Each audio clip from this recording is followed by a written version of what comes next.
Cominciamo dal nome, Sardegna Svegliamoci. Io qui ho il presidente di questa associazione, si chiama Paolo Vincentelli, fategli un applauso perché è molto preoccupato, molto teso. Per tutta la mattinata sono state raccolte delle firme nel gazebo qui davanti a noi. Devo dire che è stato un successo davvero straordinario grazie a un comitato organizzatore che ha faticato in queste settimane. Ecco, partiamo dal titolo, Paolo, poi daremo anche l'occasione al Presidente di leggere quello che è un documento programmatico, cioè da che cosa nasce, da quale esigenza viene fuori Sardegna Svegliamoci e quelli che sono gli intendimenti. Partiamo dal nome, Paolo. La Sardegna da che cosa si deve svegliare? Da un incubo, da un sogno, da un torpore che l'ha attanagliata in questi anni? Da che cosa ci dobbiamo svegliare? Intanto buonasera a tutti e grazie per la vostra partecipazione a questo evento.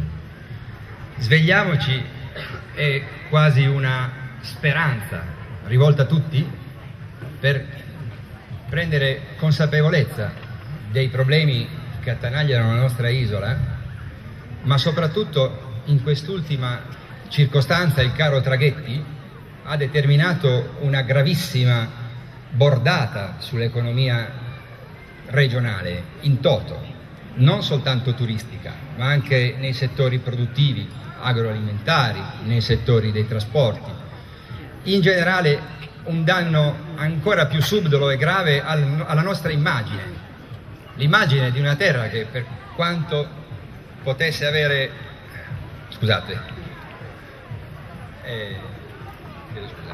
per quanto potesse essere vicino, Paolo, più vicino. Ho paura di ascoltare la gente con la voce ok, chiedo scusa, non sono pratico di questi eventi, quindi non ho una familiarità col microfono come può avere un professionista. Ecco, dicevo, il danno ancora più grave, subdolo, è proprio il danno dovuto alla caduta di immagine che ha subito la Sardegna in quest'ultimo anno, un anno e mezzo, da quando hanno aumentato così tanto il prezzo dei traghetti, e la nostra terra, che era in vetta alle classifiche mondiali delle mete ambite dai turisti, ha perso questo primato e sta tendendo sempre più a cadere in basso, superata anche da località, senza che nessuno si offenda, però meno prestigiose e anche meno belle della nostra, perché hanno potuto offrire dei prezzi più accessibili, soprattutto anche in un contesto di crisi generale che dovrebbe al contrario cercare di tenere sotto controllo il tetto delle tariffe dei trasporti che per noi che siamo un'isola sono veramente un farmaco salvavita. Non si possono assolutamente manipolare e monopolizzare per il profitto di pochi e ai danni di tutti.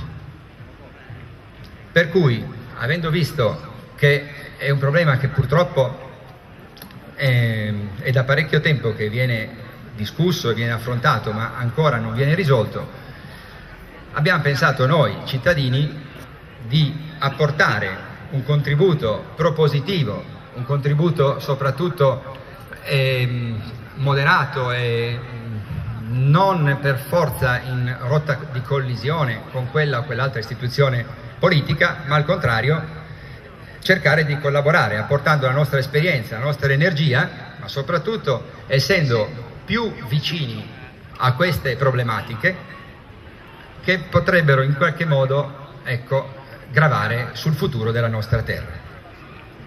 Per questo motivo, Sardegna Svegliamoci. Cosa abbiamo fatto noi fino adesso per permetterci di protestare, sparare a zero su questo, su quell'altro politico o su quell'altra compagnia che ci sta mettendo in grave difficoltà? Poco o niente. Anche noi abbiamo fatto sempre comunque il nostro lavoro di genitori, di figli, di padri o comunque la nostra professione senza dare un contributo. Adesso abbiamo pensato che in situazioni così gravi e così urgenti è forse necessaria una presa di posizione globale, soprattutto di dialogo tra i cittadini e le istituzioni. Per questo motivo, oltre a svegliarci, abbiamo pensato di proporci ai sindaci che nella loro veste di primi cittadini, ringrazio personalmente per aver aderito a questa iniziativa, e sicuramente si faranno carico con le loro giuste responsabilità e il loro impegno a contribuire, a darci una mano per arrivare tutti insieme a conseguire questo grande risultato che, attenzione, lo dobbiamo ottenere per forza. Bene, grazie Presidente.